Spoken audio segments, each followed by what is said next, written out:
₹276 के price level पे stock हमें देखने को मिल रहा है और स्टॉक के अंदर देखा जाए तो -1.32% की गिरावट देखने को मिली। अब मसला ये हो रहा है कि स्टॉक को क्या गिराया जा रहा है जानबूझकर या फिर स्टॉक जो है वो गिर रहा है बार-बार करके। मतलब कि अगर 5 डेज़ के अंदर देखा जाए तो 5 डेज़ के अंदर अभी भी फिलहाल 2% की तेज़ी के अंदर है, लेकिन अपने हाई से 5 डेज़ की अगर अपने हाई से देखा जाए तो स्टॉक जो है -2.60% की गिरावट में है। स्टॉक बीच में ₹1060 के प्राइस लेवल पे जाके है। फिर वापस स्टॉक की अगर 1 मंथ्स की बात करें तो 1 मंथ्स का परफॉर्मेंस आप क्लियरली देख सकते हो -2.13% की गिरावट के साथ है। अगर 6 मंथ्स की बात करें तो 6 मंथ के अंदर -8.37% की गिरावट के साथ है। और अगर 1 ईयर्स की बात करें तो 1 ईयर के अंदर स्टॉक ने ओनली फॉर 22% की तेजी दिखाई है। समथिंग अगर स्टॉक का माना जाए, अगर स्टॉक में आप अगर क्लियरली स्टॉक को अगर देखा जाए तो स्टॉक में आप क्लियरली देख सकते हो कि स्टॉक जो है वो 1 ईयर से एक रेंज के अंदर नहीं चल रहा। स्टॉक 2 सालों से एक रेंज के अंदर चल रहा है। तो अब यहाँ से क्या एक बड़ा जंप देखने को मिलेगा? क्या यहाँ से स्टॉक को जानबूझ के गिराया जा रहा है ताकि प्रमोटर्स इस स्टॉक को खरीद सके? मतलब कि प्रमोटर्स कम रेट में स्टॉक को खरीद सके या एफआई वाले, डीआई वाले और भी स्टॉक को ऐड कर सके। अगर मैं स्टॉक का फंडामेंटल दिखाऊं तो आप खुद ही चौंक जाओगे कि स्टॉक का फंडामेंटल जो है वो क्वार्टर ऑन क्वार्टर काफी बेहतर है। क्लियरली मैं आपको दिखा देता हूं एक बार। अगर स्टॉक के फंडामेंटल्स देखा जाए तो आप क्लियरली देख सकते हो कि रेवेन्यू में शेयर्स जो मतलब की बिक्री हो रही है, सेल्स हो रही है, वो काफी ग्रोथेबल है। अब की बार देखा जाए तो 18,322 करोड़ की बिक्री हुई, तो काफी बेहतर बिक्री हमें देखने को मिली। नेट प्रॉफिट्स के बारे में बात करें तो क्लियरली आप देख सकते हो कि पहले ओनली फॉर 3 डिजिट के अंदर ही प्रॉफिट होता था, 3 डिजिट के अंदर ही प्रॉफिट होता, लेकिन अब 4 डिजिट के अंदर प्रॉफिट उठा है। 1,281 करोड़, 1,196 करोड़। अब की बार जो आया है वो -177 करोड़। लेकिन अब की बार जो क्वार्टर रिजल्ट आएगा वो काफी बेहतर क्वार्टर रिजल्ट हमें देखने को मिलेगा। हो सकता है कि क्वार्टर रिजल्ट से पहले स्टॉक को जम के गिराया जा रहा है ताकि मतलब कि यहाँ पर अब एक चांस और रहता है कि इन्वेस्टर्स में आप क्लियरली देख सकते हो कि प्रमोटर्स के पास जो होल्डिंग है वो 69.94% की होल्डिंग है। क्लियरली आप समझ सकते हो कि स्टॉक जो है वो ऑलरेडी गिर चुका है। तो यहाँ पे प्रमोटर्स ने भी होल्डिंग घटाई, तो प्रमोटर्स ने होल्डिंग घटाई तो यहाँ पे एफआई वालों ने होल्डिंग बढ़ाई। अब यहाँ पे सबसे पहले एफआई वालों के पास होल्डिंग कितनी थी? 21.04%। अगर स्टॉक में वापस एफआई वाले होल्डिंग बढ़ा देते 2% की, तो पब्लिक के पास ओनली फॉर जो 6% की होल्डिंग है वो भी हमें कम होते हुए देखने को मिली, तो पब्लिक के पास ओनली फॉर 4% रह जाएगी। और वापस अगर प्रमोटर अगर 3% की होल्डिंग बढ़ा देता है तो पब्लिक के पास ओनली 1% की होल्डिंग रह जाएगी। और जिस दिन पब्लिक के पास 1 या 2% की होल्डिंग रहेगी तो आप खुद समझ सकते हो कि पब्लिक के पास तो होल्डिंग ही नहीं है, सब लोग होल्ड करके बैठे, तो स्टॉक ऑब्वियसली ऊपर ही जाने वाला है। हो सकता है आने वाले टाइम में स्टॉक अपर सर्किट में ही लॉक हो जाए, फिर आपको अपर सर्किट में लॉक होता हुआ फिर खुलेगा डायरेक्ट 4,000 करोड़, 4,000 रुपए के प्राइस लेवल पे। तो ये चांसेस बनते हैं। स्टॉक अगर 2 साल में एक रेंज तक चल रहा है तो कम से कम एक यहाँ पे प्रॉफिट ये भी बनता है कि अगर अभी आप स्टॉक मार्केट में कोई सा भी स्टॉक पकड़ लोगे तो आपको 20% का लॉस तक झेलना पड़ सकता है, या 50% तक भी स्टॉक डाउन आ चुके हैं।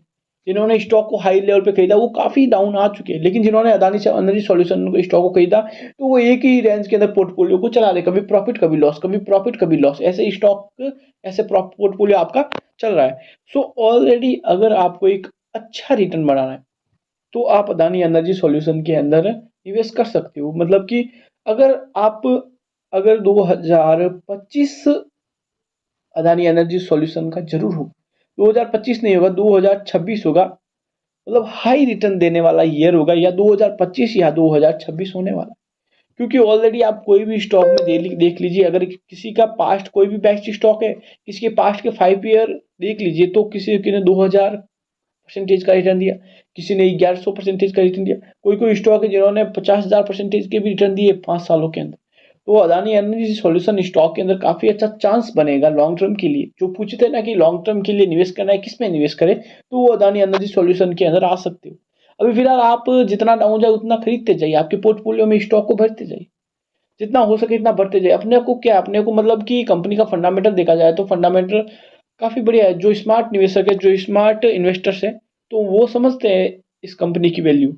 लेकिन जो फोमो में आके जो स्टॉक मार्केट से भागते शेयर मार्केट के अंदर जो स्टॉक फोमो में आके जो इन्वेस्टर फोमो में आके खरीदते हैं तो फिर वो वापस माइनस स्टॉक आ जाते हैं और वहां से फिर 50% 30% के लॉस लेके बैठे रहते हैं। तो समथिंग आपको चाहे एक रेंज के अंदर चले, आपका पैसा लॉस तो नहीं हो रहा, ना ही प्रॉफिट हो रहा है। आप ऐसा समझिए कि ये मेरे पैसे बैंक के अंदर पड़े। अदानी एनर्जी सॉल्यूशन के अंदर अगर आपने न्यूज किया तो आप ऐसा समझिए कि ये स्टॉक, ये पैसे मेरे सेविंग खाते के अंदर पड़े।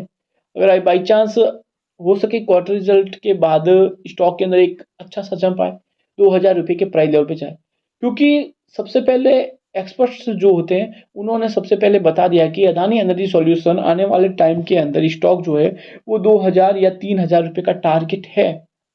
तो ऑलरेडी एक्सपर्ट्स ये चीज बता चुके हैं, जो बड़े बड़े दिग्गज है वो भी ये चीज बता चुके हैं, जो फॉरेन निवेशक है वो भी ये चीज बता चुके हैं। तो अब आप क्लियरली देख सकते हो कि एफआई वालों ने पहले 70% की यहाँ तक होल्डिंग थी 3 4 3 क्वार्टर रिजल्ट में, लेकिन एकदम से एफआई वालों ने 3% की होल्डिंग बढ़ाई। तो 3% की होल्डिंग बढ़ाने के कारण मतलब कि काफी बड़ा निवेश इसके अंदर हुआ है। और क्लियरली देख सकते हो कि डीआई वालों ने 2% की होल्डिंग बढ़ाई। तो एफआई वालों ने 3% होल्डिंग बढ़ाई, डीआई वालों ने 2% होल्डिंग बढ़ाई। तो एफआई वाले डीआई वाले मतलब तो डीआई वाले सरकार अपने गवर्नमेंट के अंदर है, लेकिन फॉरेन निवेशक इस स्टॉक के अंदर इंटरेस्टेड क्यों है? कुछ ना कुछ तो बड़ी बात है। अब फॉरेन निवेशकों ने तो करोड़ों में निवेश किया है, अपने तो चलो 1 लाख या 10,000 या 20,000 रुपए निवेश करके डर रहे, लेकिन फॉरेन निवेशकों ने तो करोड़ों में निवेश किया है। कितने करोड़ों में निवेश किया है? तो देखा जाए तो अगर करोड़ों में निवेश हुआ आपकी ले ली, अगर देखा जाए तो यहाँ पे अगर अनुमान लगा जाए तो 18% फॉरेन निवेशक है, मतलब समथिंग आप मान सकते हो 20% जो निवेश है वो फॉरेन निवेशक पास थे। तो यहाँ पे देखा जाए तो आप क्लियरली देख सकते हो कि 1,16,997 करोड़ का मार्केट कैप।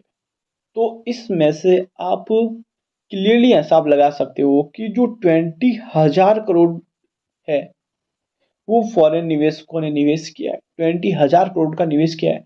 तो हम 10,000 और 20,000 लेके डर रहे हैं, तो यहाँ पर 20,000 करोड़ का निवेश फॉरेन निवेशकों ने इस स्टॉक पे भरोसा किया है।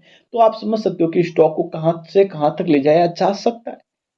चाहे स्टॉक ना भागे, चाहे स्टॉक का फंडामेंटल बेकार हो, लेकिन फॉरेन निवेशक है, एक बार जरूर धमाका करेंगे, एक बार जरूर स्टॉक को 4,000 5,000 तक लेके जाएंगे। तो वहां पे आप निवेश स्टॉक में प्रॉफिट बुकिंग कर सकते हो। अभी फिलहाल निवेश करिए, हो सके इतनी क्वांटिटी आप ऐड करते रहिए, आपके लिए काफी प्रॉफिटेबल होने वाला है। So thank you guys.